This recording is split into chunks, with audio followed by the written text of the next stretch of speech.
4 companies are about to spend $750 billion in a single year. Not over 10 years, in one. $725 billion poured into artificial intelligence, up 77% from the year before. It's the single biggest spending spree in the history of business. But here's the twist.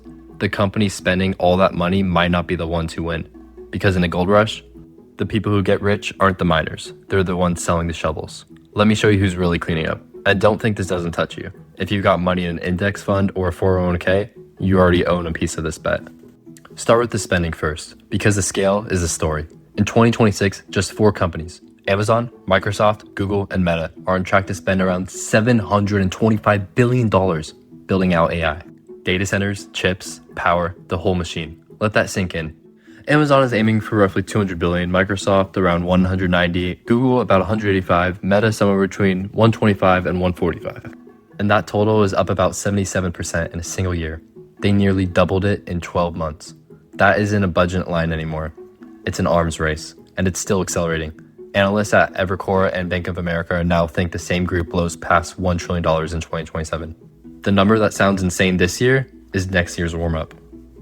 So why are the most disciplined companies on earth suddenly spending like drunken sailors? One word: fear.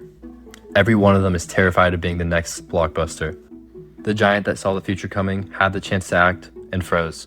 If AI really is the next internet, then whoever owns the infrastructure owns everything built on top of it. So nobody dares to blink. Even the executives who quietly suspect it's overheated to land on the same logic. If there's a real chance this is the future, you cannot be the one who sat it out. Picture explaining to your shareholders that you saved money by losing the most important race of the decade. That conversation is scarier than the spending. So the fear isn't a side effect, the fear is a fuel. But here's the uncomfortable part nobody on those earning calls wants to dwell on. All that money is going out the door way faster than the profit is coming back in. For these companies, building AI now eats somewhere around 45 to 55% of their revenue. A level of spending that until about 2 years ago would have been considered financially reckless. And it's gone so big that for the group as a whole, the bills have climbed past the cash they actually generate. So they're doing something they almost never used to: borrowing.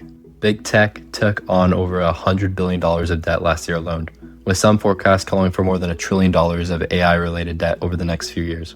Listen to that again. The most cash-rich companies in history are taking out loans to keep up.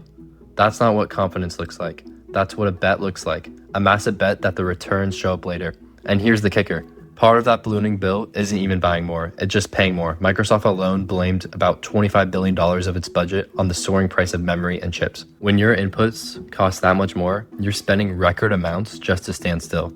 Maybe the return comes, but right now, the spending is a promise, not a payoff. And money isn't even the only thing they're running out of. There's a second wall: electricity. A single AI request can burn up to 1,000 times the power of a normal web search, and millions of those strain the actual grid. The capacity the US is racing to plug in roughly doubles in a few years, from about 80 gigawatts to 150. It's gotten so tight that the biggest factor deciding whether a project even gets built isn't taxes or talent, it's whether you can get the power at all. Hold on to that thought. I'm going to come back to that later, but just think about that. The biggest issue is electricity. Which brings us to the one group in this whole story that doesn't have to guess whether AI pays off. There's an old line from the California gold rush. Most of the miners went broke chasing gold, but the people who sold them the picks, the shovels, and the blue jeans got rich no matter what. They got paid whether or not anyone struck a single nugget, because every miner, winner or loser, had to buy a shovel first. The AI boom has its own shovel sellers. And the biggest one is a chip company you've definitely heard of, Nvidia. Here's why Nvidia is the cleanest bet in the entire story. Almost every one of those AI data centers runs on Nvidia's chips. So it doesn't matter whether OpenAI wins or Google wins or Meta wins, or they all keep punching each other forever. They all have to buy from Nvidia first. Now look at what that's done to the numbers. Nvidia's data center business pulled in about $47 billion in the 2024 fiscal year. The next year, it more than doubled to around 115. And in its most recent quarter, just 3 months, it sold over $75 billion of data center chips. Not a year, in a quarter. That's almost up 92% from the year before. And the part that should make your jaw drop, it does all of this at roughly 75% gross margin.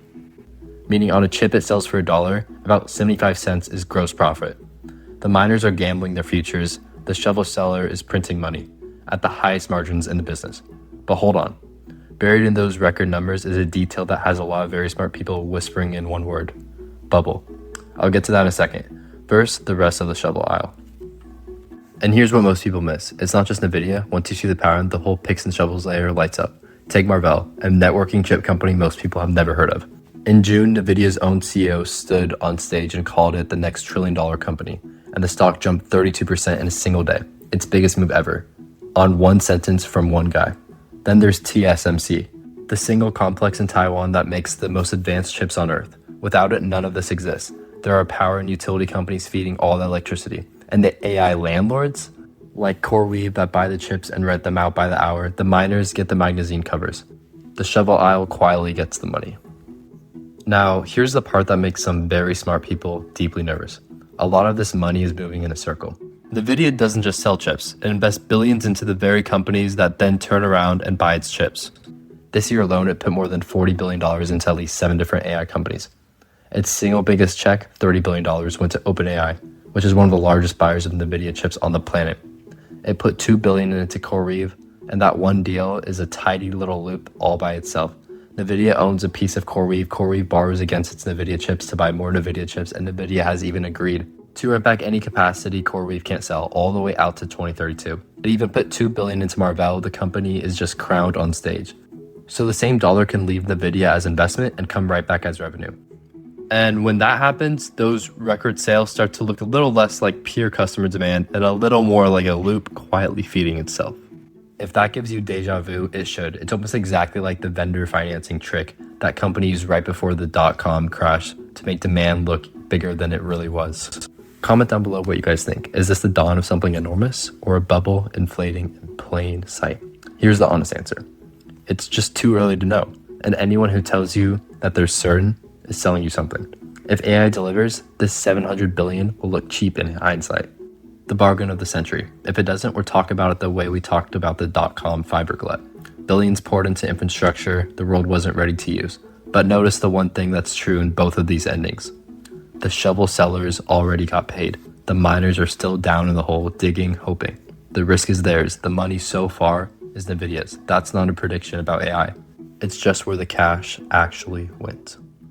So that's the story everybody tells. Nvidia, the shovel seller, the safe bet. And it's true, but here's where I actually land. And it's a little different from the headline. I think everyone's staring at the wrong bottleneck. The thing that finally caps this boom won't be the chips. It'll be the power. You can always build more chips. You cannot print more electricity. Remember that second wall from earlier? That's the part I just can't stop thinking about. This whole build out needs the power grid to basically double. The entire regions are already maxing out. So my real bet isn't on who designs the cleverest chip. Honestly, that race feels more priced in already. It's whoever solves the power, the utilities, the grid operators, the people who can actually plug these monsters in. Everyone's watching the chips, but honestly, my eyes are just fixated on the power grid. Because at the end of the day, without power, none of this is possible. So the next time you see a breathless headline about the AI race, who's up, who's down, who's winning, do the boring, profitable thing instead. Follow the money. And right now, I'd follow the power. It's almost never going where the headline is pointing, but I want your call on this one. Boom or bubble? And if you're picking a side, team chips or team power, drop it in the comments. I actually read all of your guys' comments, so please feel free to. And if you like seeing who's actually getting paid and what's going on behind all the hype of the headlines, like and subscribe, and I'll see you in the next one.